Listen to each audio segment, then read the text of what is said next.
കഴിക്കുന്ന ഭക്ഷണമല്ല പ്രശ്നം, കഴിക്കുന്ന രീതിയാണ് പ്രശ്നം. നിങ്ങളുടെ ലൈഫ് സ്റ്റൈൽ തന്നെയാണ് ഇതിലത്തെ പ്രശ്നം. ചുമ എന്ന് പറയുമ്പോൾ നമ്മൾ കൂടുതലായി ആലോചിക്കുക ശ്വാസകോശ സംബന്ധമായ പ്രശ്നം എന്നുള്ളതാണ്. എന്നാൽ നല്ല രീതിയിൽ അസിഡിറ്റി അല്ലെങ്കിൽ GERD എന്നൊരവസ്ഥയുണ്ടെങ്കിൽ തീർച്ചയായും നിങ്ങൾക്ക് പലപ്പോഴും ഡ്രൈ കഫ് ഉണ്ടാവാൻ സാധ്യതയുണ്ട്. ആമാശയത്തിൽ അധികമായ ആസിഡ് പ്രൊഡക്ഷൻ, അതിൽ സംശയമേ വേണ്ട. ഏറ്റവും പ്രധാനപ്പെട്ട കാരണം നമ്മുടെ ഭക്ഷണം തന്നെയാണ്. ഹലോ ഫ്രണ്ട്സ്, ഞാൻ ഡോക്ടർ അഭിരാം. പൊതുവെ ക്ലിനിക്കിൽ പല അസുഖങ്ങളുമായി വരുന്ന രോഗികൾ ചിലപ്പോൾ ഒരു തലവേദനയാവാം, അല്ലെങ്കിൽ ഒരു സ്കിൻ കംപ്ലയിൻ്റ് ആവാം, അല്ലെങ്കിൽ ഒരു ജോയിൻറ്റ് പെയിൻ ആവാം. ഇത്തരത്തിലുള്ള അസുഖങ്ങൾ പറയുന്നതിൻ്റെ കൂടെ നമ്മൾ പലപ്പോഴും ഹോമിയോപ്പതിക് പേഴ്സ്പെക്റ്റീവിൽ നമ്മൾ ചോദിക്കാറുണ്ട്, നിങ്ങൾക്കിത് കൂടാതെ വേറെ എന്തെങ്കിലും അസുഖങ്ങളുണ്ടോ എന്നുള്ളത്. ഒട്ടുമിക്ക ആൾക്കാരും, ഒരു 90% ആൾക്കാരും പറയുന്ന ഒരു കാര്യമാണ്, ഡോക്ടർ എനിക്ക് ഗ്യാസിൻ്റെ ബുദ്ധിമുട്ടുണ്ട്. അത്ര കോമൺ ആണ് ഈ ഒരു അസിഡിറ്റി അല്ലെങ്കിൽ ഗ്യാസ് റിലേറ്റഡ് ആയിട്ടുള്ള പ്രശ്നങ്ങൾ. അതിൽ തന്നെ നമുക്ക് ഏറ്റവും കൂടുതൽ ഗ്യാസിൻ്റെ പ്രശ്നങ്ങൾ ഉണ്ടാക്കുന്ന ഒരു കണ്ടീഷനാണ് GERD അല്ലെങ്കിൽ ഗ്യാസ്ട്രോ ഈസോഫാജിയൽ റിഫ്ലക്സ് ഡിസീസ് എന്ന് പറയും. അതായത് നമ്മുടെ അന്നനാളത്തിലേക്ക് ആമാശയത്തിൽ നിന്ന് കുറച്ച് പാതി ദഹിച്ച ഭക്ഷണ ശകലങ്ങൾ കുറച്ച് തിരിച്ചു കയറുന്നൊരവസ്ഥയാണത് GERD എന്നുള്ളത്. അപ്പോൾ ഇത് വളരെ കോമൺ ആയിട്ടുള്ള ഒരു അസുഖമാണ്. ഇതുകൊണ്ട് നിങ്ങൾക്ക് അസിഡിറ്റി, ബ്ലോട്ടിംഗ്, അതുപോലെ പുളിച്ചു തേട്ടൽ, നെഞ്ചരിച്ചൽ, വയറ് വീർക്കൽ, ഒരുപക്ഷെ മലശോധന പ്രശ്നങ്ങൾ, ഇതൊക്കെ ഇതുമായി റിലേറ്റഡ് ആയിട്ട് ഉണ്ടാവാൻ സാധ്യതയുണ്ട്. കാരണം അടിസ്ഥാനപരമായി ഇത് ബാധിക്കുന്നത് നമ്മുടെ ദഹന വ്യവസ്ഥയെ തന്നെയാണല്ലോ. ഈ ഒരു അസുഖത്തിൻ്റെ പ്രധാന ലക്ഷണങ്ങളായിട്ട് കാണുന്നത് പലപ്പോഴും വളരെ കോമൺ ആയിട്ട് പേഷ്യൻസ് പറയുന്ന ഒരു കാര്യമാണ്, ഡോക്ടറെ പുട്ടൊക്കെ കഴിക്കുക, അല്ലെങ്കിൽ കടല കൂടുതൽ കൂട്ടുമ്പോൾ, പരിപ്പ് വർഗ്ഗങ്ങൾ കൂട്ടുമ്പോൾ അപ്പോഴൊക്കെ വല്ലാതെ നെഞ്ചരിച്ചിൽ വരുന്നു, അല്ലെങ്കിൽ പുളിച്ചു തേട്ടൽ വരുന്നു, വയറ് വീർക്കുന്നു. ശരിക്ക് ഇതല്ല കേട്ടോ ഇതിൻ്റെ പ്രശ്നം. കഴിക്കുന്ന ഭക്ഷണമല്ല പ്രശ്നം, കഴിക്കുന്ന രീതിയാണ് പ്രശ്നം. നിങ്ങളുടെ ലൈഫ് സ്റ്റൈൽ തന്നെയാണ് ഇതിലത്തെ പ്രശ്നം. അത് ശ്രദ്ധിച്ചു കഴിഞ്ഞാൽ നിങ്ങൾക്ക് വളരെ സിമ്പിളായിട്ട് ഈ ഒരു അസുഖത്തെ നിങ്ങൾക്ക് മാറ്റാൻ കഴിയും.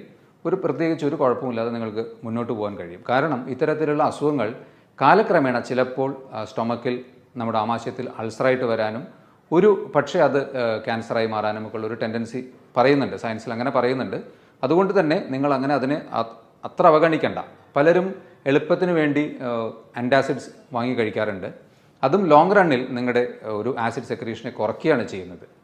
അപ്പോൾ ഇതിൻ്റെ കൂടെ നിങ്ങൾക്ക് വളരെ സിമ്പിളായിട്ട് വീട്ടിൽ പ്രാക്ടീസ് ചെയ്യാവുന്ന കുറച്ച് ഭക്ഷണക്രമങ്ങൾ, ഒഴിവാക്കേണ്ട 5 ഭക്ഷണങ്ങൾ, നിങ്ങൾ ഉൾപ്പെടുത്തേണ്ട 5 ഭക്ഷണങ്ങൾ, അതുപോലെ നിങ്ങൾക്ക് വളരെ സിമ്പിളായിട്ട് വീട്ടിൽ നിന്ന് പ്രാക്ടീസ് ചെയ്ത് നോക്കാവുന്ന ചില യോഗ ടെക്നിക്സും കൂടി ഞാൻ പറഞ്ഞുതരാം. ഇതിൻ്റെ ലക്ഷണങ്ങളിൽ നിങ്ങൾ ഒരുപക്ഷെ ശ്രദ്ധിക്കാതെ പോകാവുന്ന ചില കാര്യങ്ങൾ ഞാൻ പറയാം.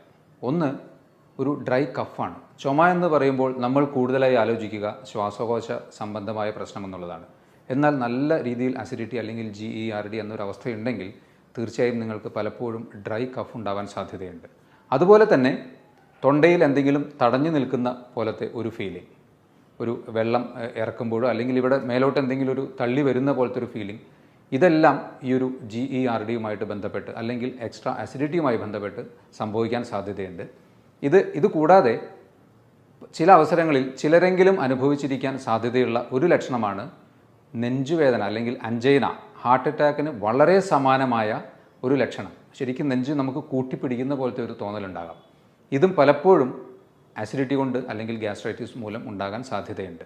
ഇതിൽ നമുക്ക് നെഞ്ചുവേദന ശരിക്കും ഹാർട്ടിൻ്റെ ആണോ അല്ലെങ്കിൽ ഈ ആമാശയത്തിൻ്റെ അസിഡിറ്റി പ്രശ്നം കൊണ്ടാണോ എന്ന് തിരിച്ചറിയാൻ സിമ്പിളായിട്ട് നിങ്ങൾക്ക് ഒന്ന് ആലോചിച്ച് നോക്കാവുന്നത്, പൊതുവേ അസിഡിറ്റി റിലേറ്റഡ് ആയിട്ടുള്ള നെഞ്ചുവേദനയാണെങ്കിൽ നമ്മൾ ശ്വാസം എടുക്കുമ്പോൾ ഇവിടെ ഒരു കാച്ചി പെയിൻ ഉണ്ടാവും. നമ്മുടെ ഈ ഹാർട്ടിൻ്റെ റീജിയനിൽ ഒരു കാച്ചി പെയിൻ ഉണ്ടാവും ലെഫ്റ്റ് സൈഡിൽ.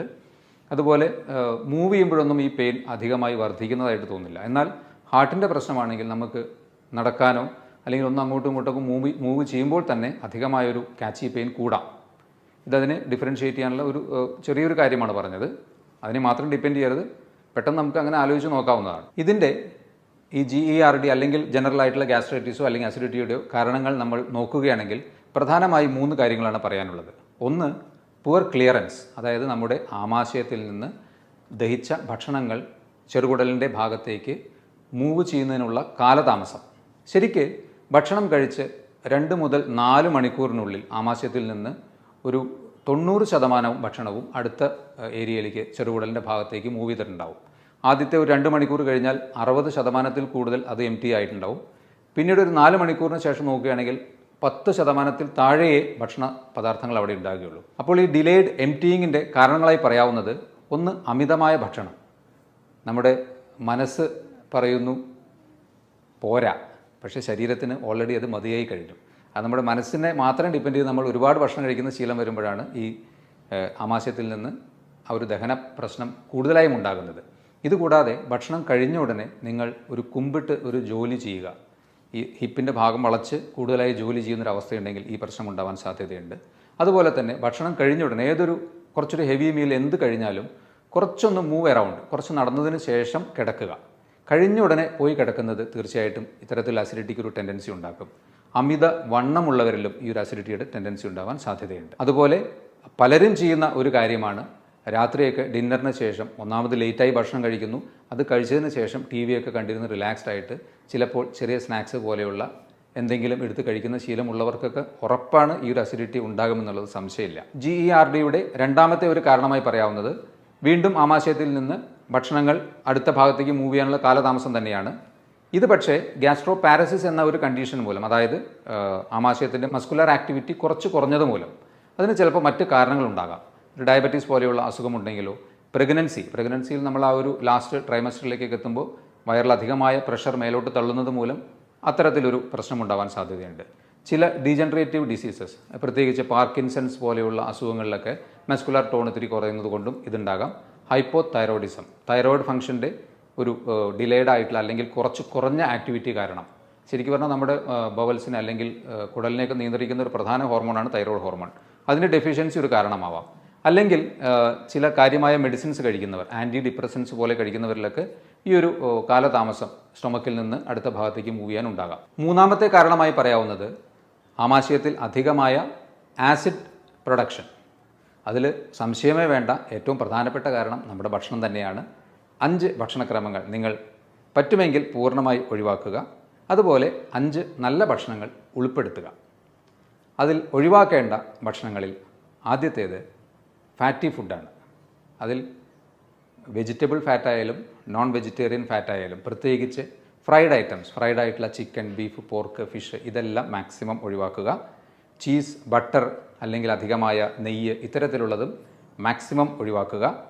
വറുത്തതും പൊരിച്ചതുമായിട്ടുള്ള പുറമേ നിന്ന് വാങ്ങിക്കുന്ന ജങ്ക് ഫുഡ് പോലത്തെ കംപ്ലീറ്റ് ഒഴിവാക്കുക. സിമ്പിളായിട്ട് പറഞ്ഞു കഴിഞ്ഞാൽ ഫ്രൈഡ് ഐറ്റംസും അധികമായ ഫാറ്റും മാക്സിമം ഒഴിവാക്കുക. രണ്ടാമത്തെ ഭക്ഷണം ഒഴിവാക്കേണ്ടത് കഫീൻ ഉൾപ്പെട്ടത്, അതിൽ ചായയും കാപ്പിയും മാക്സിമം ഒഴിവാക്കുക. വളരെ അത്യാവശ്യം നിങ്ങൾ കുടിച്ച് അത്ര ശീലം ഉള്ള ഒരു വ്യക്തിയാണെങ്കിൽ ഒഴിവാക്കാൻ ശ്രമിച്ചിട്ട് പറ്റുന്നില്ലെങ്കിൽ മാത്രം 1 or 2 ചായ കുടിക്കുക. പലരും 2 പേര് കൂടിയിരിക്കുമ്പോഴേക്കും പറയും നമുക്കൊരു ചായ കുടിക്കാം അല്ലെങ്കിൽ ഒരു കാപ്പി കുടിക്കാം, വൈകുന്നേരം ഒരു ഉണർവിന് വേണ്ടി കാപ്പി കുടിക്കാം. പക്ഷേ ഇതൊക്കെ കഫീൻ കുറച്ചൊരു ആൻറ്റി ഓക്സിഡൻറ്റ് പ്രോപ്പർട്ടിയൊക്കെ ഉണ്ടെങ്കിലും അധികമായി ചെല്ലുമ്പോൾ അത് ആസിഡിറ്റി ഉണ്ടാക്കുന്നുണ്ട്. അതുപോലെ തന്നെ തലവേദന പോലെയുള്ള പ്രശ്നങ്ങളൊക്കെ ഉണ്ടാക്കാം. ശരിക്കും പറഞ്ഞാൽ ഡീകാഫിനേഷൻ എന്ന ഒരു മെത്തേഡിൽ അധികമായി കാപ്പി കുടിച്ചിരുന്ന വ്യക്തികളിൽ നിന്ന് അത് ഒഴിവാക്കി ഒരു പരീക്ഷണം നടത്തിയപ്പോൾ ആസിഡിറ്റി നല്ലതുപോലെ കുറഞ്ഞതായിട്ടാണ് കണ്ടിട്ടുള്ളത്. അടുത്തതായി നിങ്ങൾ ഒഴിവാക്കേണ്ടത് ചോക്ലേറ്റ്സ് ആണ്. ഈ ചോക്ലേറ്റ്സിലുള്ള മീഥൈൽ സാന്തിൻ എന്ന ഒരു കോമ്പൗണ്ട് അന്നനാളത്തിൻ്റെ താഴെയുള്ള ഭാഗത്തെ മസിൽസിനെ റിലാക്സ്ഡ് ആക്കുന്നു. ശരിക്കും പറഞ്ഞാൽ അന്നനാളത്തിന് ഒരു 1 way ഓപ്പണിംഗ് ആണ്. താഴോട്ട് നമ്മൾ ഭക്ഷണം കഴിച്ചാൽ അത് തുറക്കുന്നു, വികസിക്കുന്നു, ഭക്ഷണം ആമാശയത്തിലെത്തുന്നു, അത് ക്ലോസ് ആവുന്നു. പക്ഷേ ഇവിടെ ഈ ഒരു ചോക്ലേറ്റ്സിൻ്റെ അമിതമായ ഉപയോഗം അതിനെ റിലാക്സ്ഡ് ആക്കി കുറച്ച് ഭക്ഷണം തിരിച്ചു കയറുന്ന ഒരു ടെൻഡൻസി ഉണ്ടാക്കുന്നുണ്ട്. അപ്പോൾ ചോക്ലേറ്റ്സ് നിങ്ങൾ കംപ്ലീറ്റ് ഒഴിവാക്കുക. അഡിക്ഷൻസിൽ ആൽക്കഹോളും സ്മോക്കിങ്ങും മാക്സിമം ഒഴിവാക്കുക.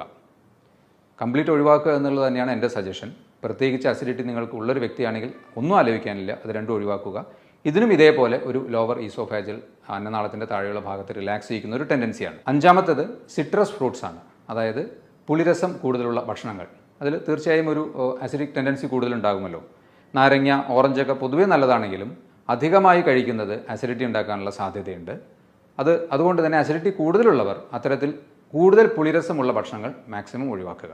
ഈ 5 കാര്യങ്ങൾ നിങ്ങൾ നിർബന്ധമായിട്ടും നല്ലൊരു അസിഡിറ്റിയും അത് മാറണമെന്ന് ആഗ്രഹിക്കുന്ന ഒരു വ്യക്തിയുമാണെങ്കിൽ ഒഴിവാക്കണമെന്നാണ് എൻ്റെ സജഷൻ. ഇനി 5 ഭക്ഷണങ്ങൾ നിങ്ങൾ ഉൾപ്പെടുത്തേണ്ടതിൽ ഒന്നാമത്തേത് ജിഞ്ചർ അഥവാ ഇഞ്ചിയാണ്. ഇഞ്ചിക്ക് മോർ ഓഫ് ഒരു ആൽക്കലൈൻ പ്രോപ്പർട്ടിയാണ്. അപ്പോൾ നിങ്ങൾക്ക് ഇഞ്ചി നല്ല അസിഡിറ്റിയുള്ള സമയത്ത് ചെറിയ കഷ്ണം കടിച്ച് ചവച്ചിറക്കുന്നതുകൊണ്ട് കുഴപ്പമില്ല. ജിഞ്ചർ ഉൾപ്പെട്ട ചെറിയ ലൈറ്റായിട്ടുള്ള ചായ കുടിക്കുന്നതുകൊണ്ട് കുഴപ്പമില്ല. അല്ലെങ്കിൽ 1 or 2 സ്പൂൺ ഇഞ്ചി നീരെടുത്ത് അതിൽ കുറച്ച് തേനൊക്കെ ചേർത്ത് കഴിക്കുന്നതും തീർച്ചയായിട്ടും അസിഡിറ്റി കുറയ്ക്കാൻ നന്നായിരിക്കും. 2, ഓട്ട്മീൽ. ഓട്സ് അടങ്ങിയ ഭക്ഷണങ്ങൾ അത്യാവശ്യം നിങ്ങളുടെ നൈറ്റിലോ അല്ലെങ്കിൽ ബ്രേക്ക്ഫാസ്റ്റിലൊക്കെ അധികമായി പഞ്ചസാരയും ചേർക്കാത്ത രീതിയിൽ, അധികമായി ഉപ്പോ പഞ്ചസാരയും ചേർക്കാതെ കുറച്ച് ഉപയോഗിക്കുന്നത് ഒരു അസിഡിറ്റി നിയന്ത്രിക്കുന്നതിന് നല്ലതായിരിക്കും. 3-ാമതായിട്ട് യോഗേർട്ട് അല്ലെങ്കിൽ പ്രോബയോട്ടിക്സ് ആണ്.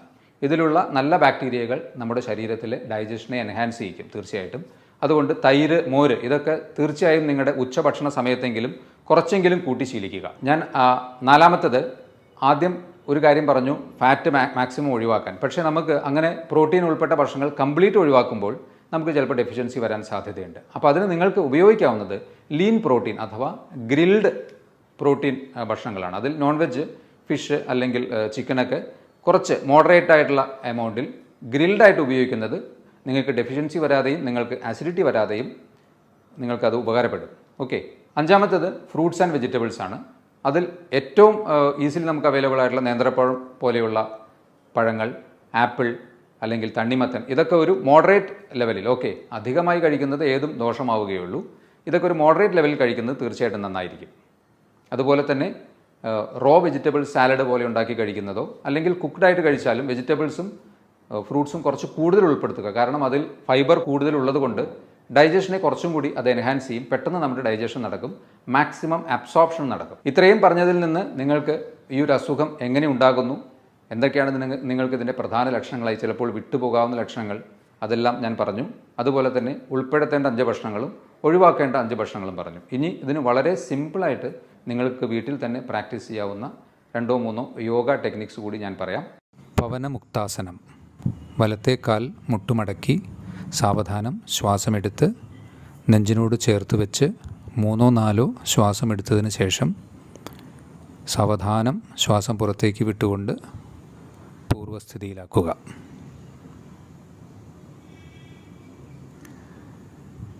ഇതുപോലെ തന്നെ ഇടത്തെ കാലിലും സാവധാനം മുട്ടുമടക്കി നെഞ്ചിനോട് ചേർത്ത് വെച്ച് ശ്വാസമെടുത്ത് 3-4 നോർമൽ ശ്വാസം എടുത്ത് വിടുക. അതിനുശേഷം പൂർവ്വസ്ഥിതിയിലേക്ക് വയ്ക്കുക.